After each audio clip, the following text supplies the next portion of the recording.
narasumber saya, Bung Kodari, Bu Siti Zuhro, Bung Rocky Gerung, Bu Alisa Wahid, dan Bung Ep Saifullah Fatah.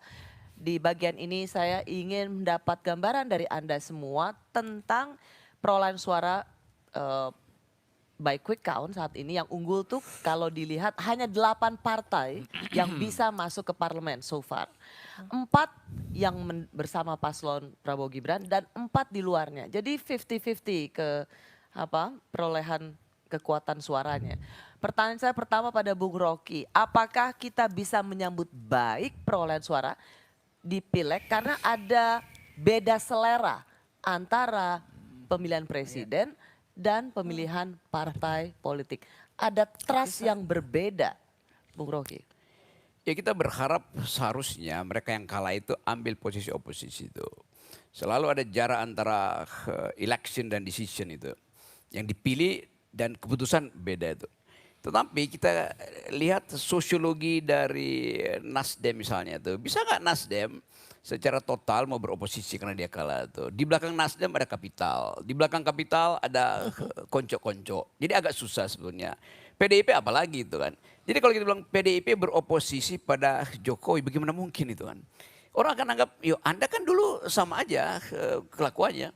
Kan yang kita sebut oposisi harus berbeda secara ideologi, itu dasarnya itu. Sama kalau kita bilang di Amerika itu pasti Demokrat jadi oposisi pada Republik. Karena beda ideologi di dalam perencanaan pajak misalnya itu. Di kita, bagaimana kita lihat itu. Jadi bukan oposisi karena kalah sebetulnya. Mestinya dari awal udah beroposisi secara ideologi.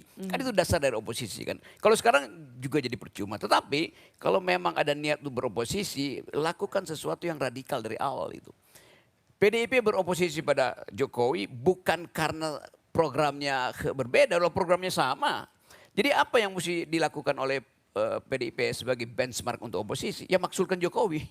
Kan itu dasarnya kan. Ya kalau enggak artinya tukar tambah idenya kan. Nggak Demikian usah dimakzulkan, bentar lagi juga berakhir. bukan 20 Oktober. jangan tunggu dia berakhir tidak ada gerakan oposisi namanya kan itu selesai secara natural tetapi mesti ada poin diberitahu oleh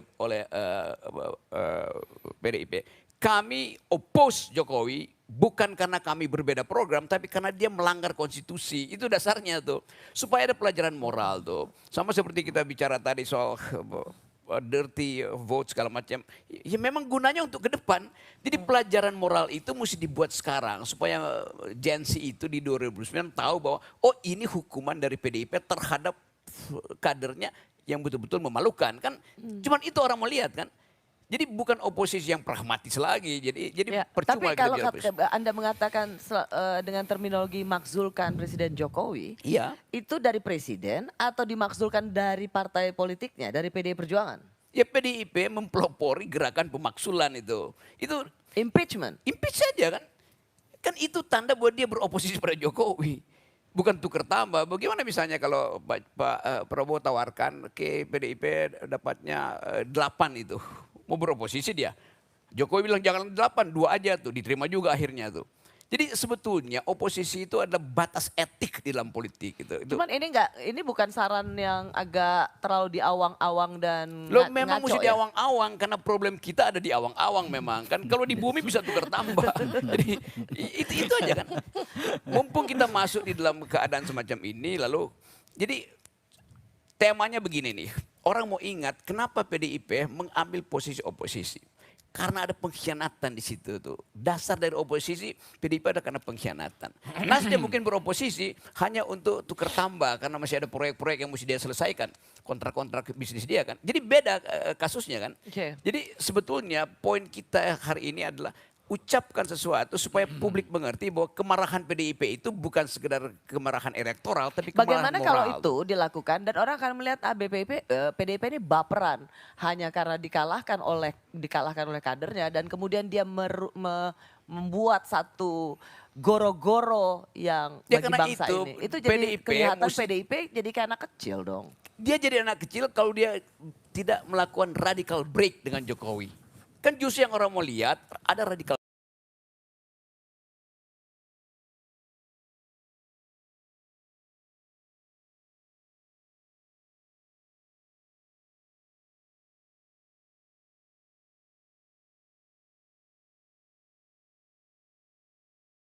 break apa? Ini dirty vote ini juga oposisi PDIP nanti kalau dimasukkan itu akan jadi dokumen akademis yang kuat, bahkan dokumen etik tentang apa itu politik sebetulnya.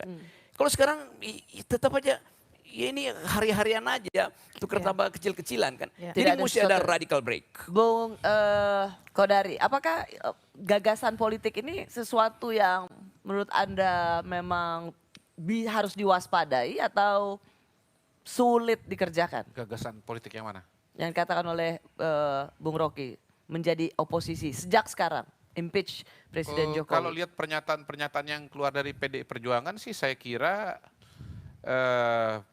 PDIP akan masih bersama dengan Pak Jokowi dalam pemerintahan ini sampai masa akhir. Oh, Paling sampai tidak masa dalam akhir. ya dalam Kan kita pengertian. bicara karena di kekuatan parlemen itu 50, bisa dia bilang 50-50. Ya ini kan sebetulnya suatu proses yang saling berkaitan satu dengan yang lain ya. Menurut saya akan sangat berbeda kalau PDI misalnya menarik mundur menterinya dengan tidak menarik mundur menterinya. Kalau tadi akan ada dinamika politik apa yang yang baru. dikatakan Bung Iya. Rocky Gerung, impeach Presiden Jokowi menurut Anda itu masuk akal? Enggak realistis. Nggak realistis. Iya.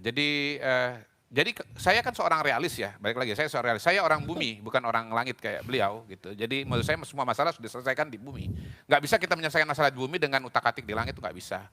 Itu sama Nasruddin Hoja mencari jarum di luar, ditanya jarumnya jatuh di mana? Di dalam rumah. Kok cari di sini? Karena di dalam gelap, di sini terang. Nggak akan menyelesaikan masalah. Jadi kita kalau bicara analisa politik, kita harus kembali kepada para pelaku politik. Dan sejauh yang saya tahu bahwa PDI Perjuangan, Bu Mega akan tetap mempertahankan menterinya dalam kabinet sampai dengan bulan Oktober nanti. Nah, Kalau apakah itu kemudian... kalau itu iya. Tetapi pertanyaannya karena imbang nih, Iya. hampir imbang kan Iya. suara antara pendukung presiden terpilih Iya. Prabowo Gibran Iya. dan juga yang ada di parlemen. Iya. Apakah ini menandakan awal akan adanya kekuatan penyeimbang di luar pemerintahan nanti? Nanti ya. Kalau Nanti kita kita bicara bicara setelah 20 Oktober. 2009 ya. 20 Iya. Oktober 2024 Bung Kodari. Saya kira kalau bicara 2024 presiden baru ya, Prabowo dan Mas Gibran, maka kemudian kemungkinan PDI Perjuangan menjadi oposisi dalam Atau di pengertian luar kabinet lah. tidak punya perwakilan di kabinet, saya kira sangat dimungkinkan. Realistis tuh ya. Sangat realistis. Karena Iya. Sekjen PDI Perjuangan mengatakan hari ini kami punya pengalaman di 2004 Iya, karena dan itu di sebenarnya sangat menarik ya. 9. 2004 sampai 2014 2014 berada di luar 2 kali. pemerintahan Betul. Itu salah satu Presiden SBY. indikasinya.